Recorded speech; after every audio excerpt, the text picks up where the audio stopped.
ICC যে ভারতের রাজত্বে চলে, ভারতীয় যে একটা রাজত্ব আইসিসিতে রয়েছে, এটা আমরা সবাই জানি। আইসিসিতে যে দুই ব্যক্তি রয়েছে, জয় শাহ এবং সঞ্জয় গুপ্তা, তাদেরকে কিন্তু একটা প্রেশারাইজ করলেও করতে পারে, এমন একটা সম্ভাবনা রয়েছে। ভারতে বিশ্বকাপ খেলতে যাবে না বাংলাদেশ। বিসিবির এমন একটা সাহসিকতার পরিচয় দেখিয়েছে নিজেদের সন্তান, অর্থাৎ মুস্তাফিজকে যেভাবে অপমান করা হয়েছে, তারপর দেশের ক্রিকেটের সর্বোচ্চ সংস্থা বাংলাদেশ ক্রিকেট বোর্ড একটা সাহসিকতার সিদ্ধান্ত নিয়েছে, সাহসিকতার পরিচয় দিয়েছে। আমরা পুরো দেশ জুড়েই বাংলাদেশ ক্রিকেট বোর্ডের প্রশংসাটা শুনছি, প্রশংসাটা দেখছি।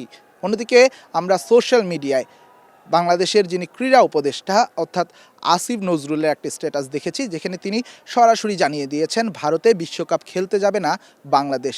চারিদিকে যখন এত প্রতিবাদ, তখন কিছু ফ্যাক্ট নিয়ে আসলে কথা বলতে চাই।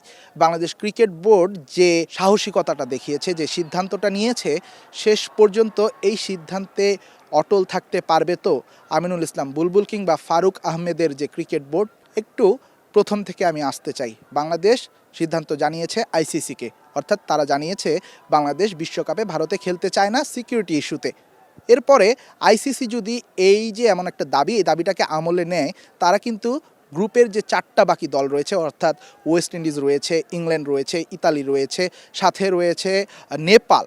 সো প্রথম যে তিনটা ম্যাচ ওয়েস্ট ইন্ডিজ, ইতালি এবং ইংল্যান্ডের সাথে, এই তিনটা ম্যাচ হবে কলকাতায়। যে কলকাতায় মুস্তাফিজকে খেলতে দেওয়া হয়নি, সেই কলকাতার ঘরের মাঠে বাংলাদেশ খেলবে তিনটা ম্যাচ, আর একটা ম্যাচ খেলবে মুম্বাইতে নেপালের সাথে।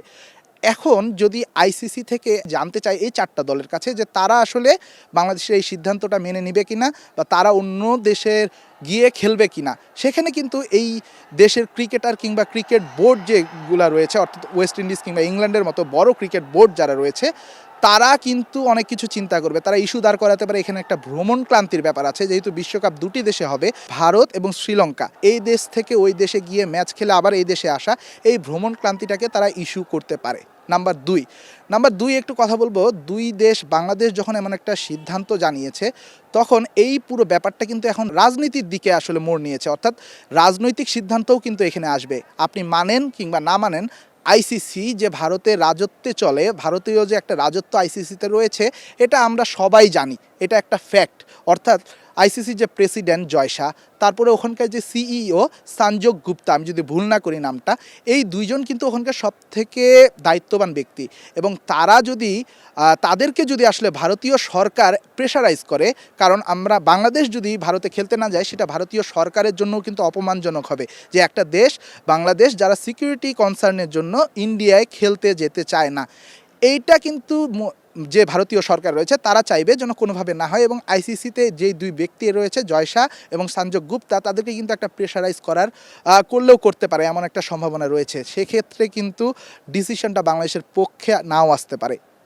অন্যদিকে থার্ড যে পয়েন্টটা, আইপিএল দিয়েই সব কিছু শুরু, যে আইপিএল দিয়েই দুই দেশের সম্পর্কটা আরও খারাপ হলো।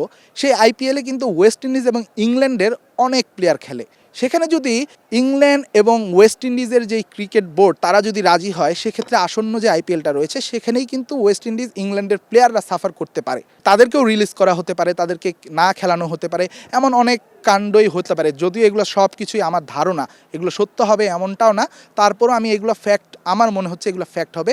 সেক্ষেত্রে কিন্তু ইংল্যান্ড কিংবা ওয়েস্ট ইন্ডিজ যে দল দুটো রয়েছে, তারা হয়তোবা বাংলাদেশের এমন প্রস্তাবটা নাও মেনে নিতে পারে। এটা এখন পর্যন্ত আমার থট। আমি যদি পুরো ব্যাপারটাকে আসলে একটু রিভিউ করি, এই পুরো বিষয়টা আমরা যতটা ইজি ভাবছি, এতটাও কিন্তু ইজি না। বাংলাদেশ চাইলেও ভারতে খেলবে না, এই সিদ্ধান্তটা জানিয়েছে, এটা অবশ্যই সাহসিকতার সিদ্ধান্ত। নিজেদের প্লেয়ারের অপমান করা হয়েছে যেখানে মুস্তাফিজকে, তখন বাংলাদেশ ক্রিকেট বোর্ড যে নিজেদের গার্ডসটা শো করেছে, এই গার্ডসটা দেখানো দরকার ছিল ইন্ডিয়াকে।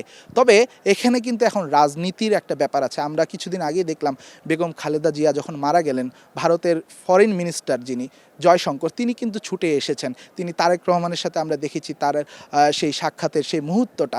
তাই আগামী যে মাসে বিশ্বকাপটা হবে, সেই মাসে কিন্তু বাংলাদেশে নির্বাচনটাও হবে। অর্থাৎ পরবর্তী যে সরকার, সেই সরকার প্রতিবেশী দেশ ভারতের সাথে কী রকম সম্পর্ক রাখবে, এমন ধরনের রাজনৈতিক কিন্তু চালাচাল এই পুরো বিষয়টাতেও জড়াবে, যেহেতু এখন এই পুরো বিষয়টাই রাজনীতিতে গিয়ে পৌঁছেছে। তাই আবারও বলছি, হিসাবটা যতটা সোজা ভাবছি আমরা, ততটা সোজা না। আর এই ফাইনাল কলটার জন্য অপেক্ষা করতে হবে হয়তো বা আরও 2 থেকে 3 দিন। সিলেট আন্তর্জাতিক ক্রিকেট স্টেডিয়াম থেকে রেদওয়ান শাওন, স্টার নিউজ।